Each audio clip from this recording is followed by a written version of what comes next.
Hi, this is Trey Passer, and this is my video response to FKVlogs top 5 films that'll make you cry.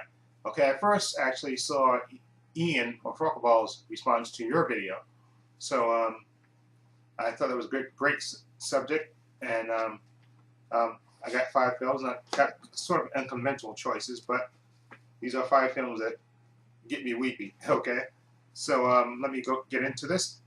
Okay, and again, thank you for doing this. So let me get right into it. Now, this next movie is Man on Fire. You probably say this is an action movie. Why is it? What about this makes you cry? Well, what makes me cry is uh, the relationship between Greasy, that's Denzel Washington's character, and little Peter, played by Dakota Fanning. You know, he comes down to Mexico because he doesn't really have a will to live, and he's basically gone there to die. And he meets his friend Chris, played by Christopher Walken, who gets him a job as a bodyguard for little Peter, because in Mexico they have all these famous kidnappings. So the family hires him to guard her. And of course he's rough at first, but then she gets to him and he starts to open up. And then of course she gets kidnapped, and he unleashes hell on these bad guys to get her back. And then the scene that makes me tear up is towards the end of the movie, where he makes a deal with the kidnappers. Basically, he's exchanging himself for her. And then you see the scene where they release her, take off the blindfold, and she runs towards him, and she, he's screaming his name, and then they hug, and he makes sure that she's okay, and then he tells her to go to your mother, and then you realize that he basically gave himself up for her, and he gets in the car, and is driving off, and basically he dies in the car, because he had left the hospital before, because he got into a gun battle when they first kidnapped her, and he left the hospital before he had to. So basically he dies. The last thing he does before he dies is make sure that she's rescued and she's returned to her mother, and then he dies in the car. And that just really got to me, that he just died that way. He had no will to live before, and then she gave him the will to live, and then he dies once he secured her freedom. And just real emotional. I love Denzel in this, and I love the relationship with him and Dakota Fanning. They had good, good kind of chemistry, which is just really good, and it really gets to me. Okay, next movie is a movie that basically got panned when it came out, but it's kind of a guilty pleasure for me. This is Lost in Space, the remake, of course, of the classic TV show, starring William Hurt, Gary Oldman, what's her name, Heather Graham, Matt LeBlanc, and William Hurt. I said Gary Oldman, yeah, and Matt LeBlanc, Mimi Rogers, yeah. Anyway, of course, it's about the family Robinson who go into space, and then they get the stowaway, played by Jonathan Smith, played by Gary Oldman in this case. Anyway, the part that gets to me is towards the end of the movie, where the planet is exploding, getting ready to explode, and so everybody except John Robinson, played by William Hurt, is on the ship, and they get ready to take off, and they don't have time to go back to get him. So he's on the planet with an older version of his young son, Will Robinson.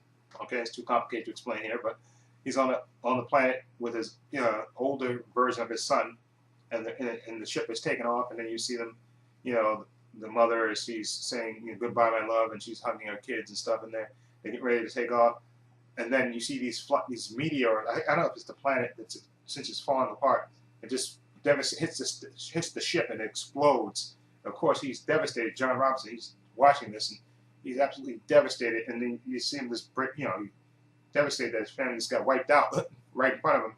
And then you see the older Will Robinson. He sees this, and then he basically goes to this machine, and he opens up a wormhole in time, and it actually goes back before the ship explodes. And the part that gets to me is when he grabs his father. He goes, "Listen, I can still feel it." He said, "Don't let me wait a lifetime to know how you feel. I never knew how much you cared." He said, "Don't wait a lifetime to let me know how you feel." And then he grabs his father and throws him through the wormhole, and he lands on the ship before it explodes. And of course, everybody's happy. They see when the wormhole opens and he throws his father through, and he lands on the ship with everybody else. And they're looking at him, and he's telling his older version of his son, "Come with us." He said, "Remember, only power to go one to go through." And he said, "It's good to see you, Mommy." And that always gets to me when he sees his mother, of course, and his sisters and stuff. It's good to see you. And then he goes, "Take care of them, Will." And then the wormhole closes and they take off, and then that always gets. I love that father-son moment in that, where he just, because basically his father in the beginning of the movie is basically aloof and is not interested in his son, and his mother basically is like on him for not ignoring his younger son. And I love that part at the end where the son where they have the great father-son moment, and he basically saves his father and lets him escape, and his family gets away free. And I absolutely love that part of this movie. Okay, now the next movie is a TV movie actually called The Promise, starring Kathleen Quinlan and Stephen Collins. This came out in when was it? 1978. Geez, this is old.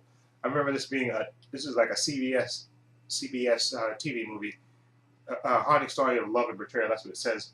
And basically, it's about a rich guy played by Stephen Collins. He's married this poor girl played by Kathleen Quinlan. That's her after photo. That's the beginning photo. I don't know if you can see that. Right there. That's her photo right there. That's her there with the false teeth there and the bad wig. Anyway,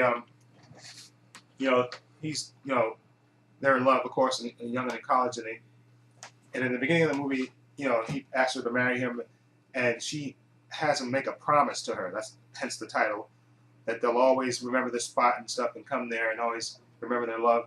And they bury like a necklace there, and then of course they get married, and on the way back they get into a horrific car accident, and he's put in a coma, she's badly disfigured, and his mother, who's really controlling, she goes to her and tells her, listen, I'll give you plastic surgery and stuff and remake your face, give you money, but you have to walk away from my son. My son is destined for great things. He's like an architect. He's going to college to be an architect, and she wants him to run the family business. So she agrees, and she, gets the plastic surgery, and she walks away. And of course, I think it's like 5 years later, the son of, Stephen Collins' character is like a big-time architect, and she's like a photographer, and he sees her photos, and he wants to hire her to work in his buildings. And of course, he goes to her and meets him, and of course, she's nervous because she thinks he's going to recognize her, but of course, he doesn't really recognize her. And he's constantly, trying to get her, she's constantly turning him down, but he's constantly trying to be persistent to try to get her to agree to let him use her photos in his buildings. And of course, she gets really, really pissed at him, and then she decides to leave and go, and she's angry that he doesn't really remember, her. And then later, you see her, she's going off, and she goes back to the spot where they first met, and she looks under the rock for that necklace that they buried in the beginning of the movie. Of course, it's not there. And then you see him come out of the bushes, and then later, you find out earlier in the movie that he finds out exactly who she is from the doctor, because he sees her photos, and then he sees a photo that she had years ago, and he recognizes, and then he goes back. So when she sees him at the cliff where the rock, where they had the necklace, and he has the necklace with him, and he tells her basically, I was told that you had died, something precious, very precious to me had died, and I made a promise to keep this safe, the necklace. He's holding the necklace, and then he goes up to her and holds her face in his hand. He said that a thing of beauty, how could I believe that such a thing of beauty could ever die? Of course, and then she says his name, Michael, and then they kiss and cue the violins and stuff, and I loved it, man. It really tears me up. It's just such a real romantic movie, and I absolutely love it. Okay, now the next movie is a Western. Now, you're probably saying, why would a Western take tier? But I'll tell you why. This is The Man Who Shot Liberty Valance, okay, starring John Wayne, Jimmy Stewart, Vera Miles, and Lee Marvin. Now, Liberty Valance, the title, is actually Lee Marvin's character, who's a real badass, who's basically an outlaw, and basically has everybody in town scared of him except John Wayne's character, who's, I believe his character's name is Tom. Anyway, Jimmy Stewart's like a tenderfoot. He comes to the town. The West is dying, and he comes to town to actually become a lawyer and practice law. And what happens is, the part that gets to me in this movie is basically Lee Marvin's character, Liberty Valance, basically has a run-in with Jimmy Stewart's character, and basically I think he beats him up the first time, and then he gets saved. No, actually he tries to threaten him, but Tom, played by John Wayne, actually interrupts him, because that's the only person that's really afraid of, that Liberty Valance is afraid of. And then Jimmy Stewart's character does have a run-in with him, towards the middle of the movie, a violent confrontation where he basically is gonna shoot him down in the street. And a little backstory about this is that Vera Mouse's character, she's supposed to be unofficially John Wayne's girlfriend. His character Tom's, she's unofficially his girl, I guess you could say, unofficially, not officially. And he has this great plan that he's gonna propose to her and marry her, and he's already built a house for her.